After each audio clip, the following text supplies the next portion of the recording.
할렐루야. 오늘은 다음 세대의 회복이라는 제목으로 말씀을 전하겠습니다. 영국과 유럽의 오래된 교회들이 술집으로 팔리고 있고 나이트클럽이 되고 무슬림으로 넘어가고 있습니다. 기독교의 찬란한 문화를 갖고 있고 전 세계에 선교사를 파송한 나라들이 이제는 선교사를 받아야 하는 나라들이 되고 있습니다. 왜 이렇게 영국과 유럽의 기독교가 쇠퇴하게 되었을까요? 무엇보다 그들이 성경의 권위를 인정하지 않은 것입니다. 계몽주의의 영향으로 자유주의 신학이 들어오고 진화론과 타협하고 성경을 온전히 하나님 말씀으로 믿지 않았습니다. 또 설교자들은 사람들에게 성경으로 분명한 답을 주어야 하는데 그렇게 하지 못한 것입니다. 성도들은 혼탁한 가치관 속에서 성경의 권위를 인정하지 못했습니다. 그때부터 교회의 퇴보가 시작되었고 많은 교회들은 기독교 교육에 투자를 하지 않았습니다. 그러면 다음 세대의 몰락은 너무나 당연한 것입니다. 그런데 한국 교회도 그와 같은 현상이 나타나고 있습니다. 해마다 교회 학교 없는 교회들이 늘어나고 있는 것입니다. 심지어 2030년에는 교회 학교의 90%가 사라질 것이라는 전망도 나오고 있습니다.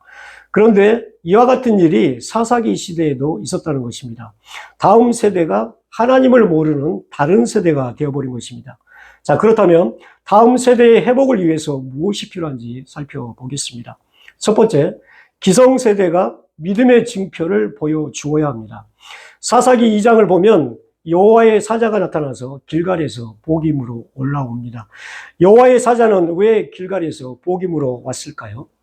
길갈은 이스라엘 백성들에게 믿음의 상징이 있는 곳입니다. 이스라엘 백성들이 물이 멈춰선 요단강을 건널 때 하나님은 요단 가운데서 돌 12를 택하고 길갈에 돌 무더기를 쌓으라고 하셨습니다. 그래서 길갈은 하나님의 구원의 역사의 증표가 되는 곳입니다. 또 길갈은 출애굽 2세들이 할례를 행한 곳이었습니다.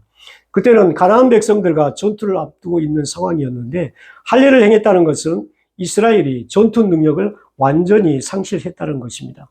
그런데도 하나님은 애굽의 수치가 너희에게서 굴러갔다라고 하십니다. 주도권을 이스라엘이 내려놓고 하나님의 말씀에 순종할 때에 그동안 400년 동안의 그 끔찍한 종살이가 끝나게 된 것입니다. 또 이 전쟁의 승리가 하나님께 오직 있다는 것을 알려주는 것입니다. 애굽의 종살이는 우리 인생에 예표하는 것과 같습니다.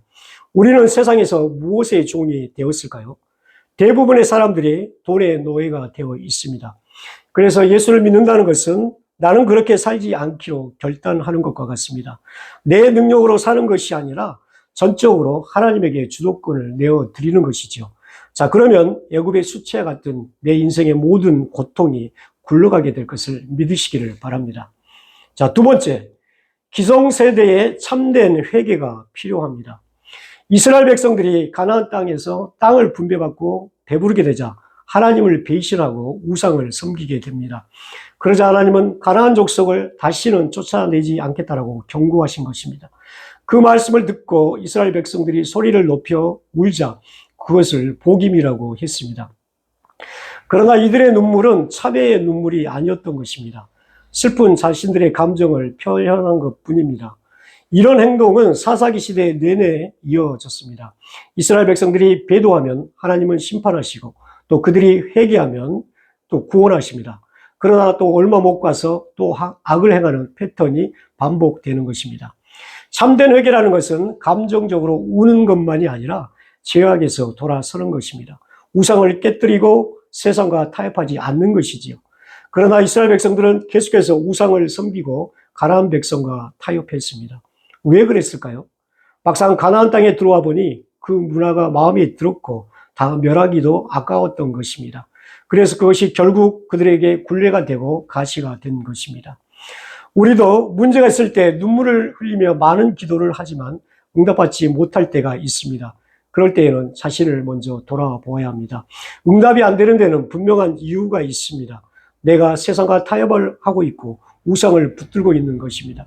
그것을 포기하고 내려놓으며 참된 회개를 할 때 그런 모습을 다음 세대들이 보고 배울 것입니다. 말과 행동이 일치하는 부모들의 신앙을 보면서 자녀인 다음 세대들도 참된 믿음을 갖게 될 것입니다. 마지막으로 세 번째, 다음 세대에게 성경의 권위를 가르쳐야 합니다. 사사기 2장 10절에 출애굽을 경험한 세대가 모두 죽고 그 후에 일어난 다른 세대는 하나님을 알지 못하였다라고 합니다. 사사기에서 다른 세대라는 말은 가장 끔찍한 말 중에 하나입니다. 이것은 신앙 계승의 실패를 보여주고 있습니다. 다른 세대들은 홍해가 갈라지는 것도 요단강이 멈추는 것도 보지 못했습니다. 그러나 가장 큰 문제는 부모 세대가 믿음의 유산을 물려주지 못한 것입니다. 이것은 이스라엘만의 문제가 아닙니다. 유럽 교회와 한국 교회가 같은 길을 걷고 있다는 것입니다. 자녀에게 부동산을 물려주고 좋은 대학을 보내고 좋은 스펙을 쌓게 하는 일에는 모두가 혈안이 되어 있습니다.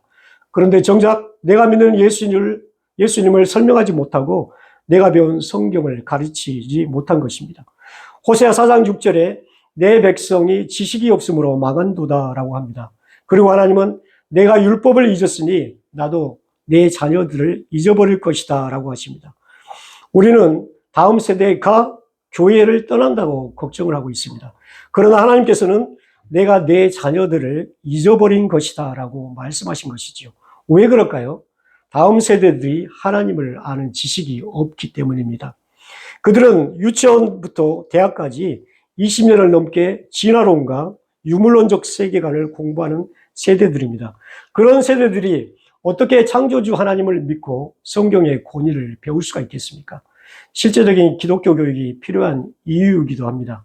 그런데도 한국교회는 30년 전부터 다음 세대가 교회를 떠난다라고만 말하고 있습니다. 다음 세대를 위해서 구호만 있고 실질적인 변화가 없었던 것입니다. 교회가 성경을 믿는 이유에 대해서 분명한 답을 주어야 하고 복음을 가르쳐야 합니다. 성경의 권위를 지지하고 믿음을 방어해 줘야 합니다. 그렇지 않으면 성경의 권위를 내려놓은 유럽 교회와 같은 전철을 밟을 것입니다. 내가 믿는 창조주 하나님을, 구원자 예수님을 체험적인 신앙으로 가르쳐야 합니다. 그래서 다음 세대의 믿음이 회복되는 은혜가 있기를 주님의 이름으로 축복합니다.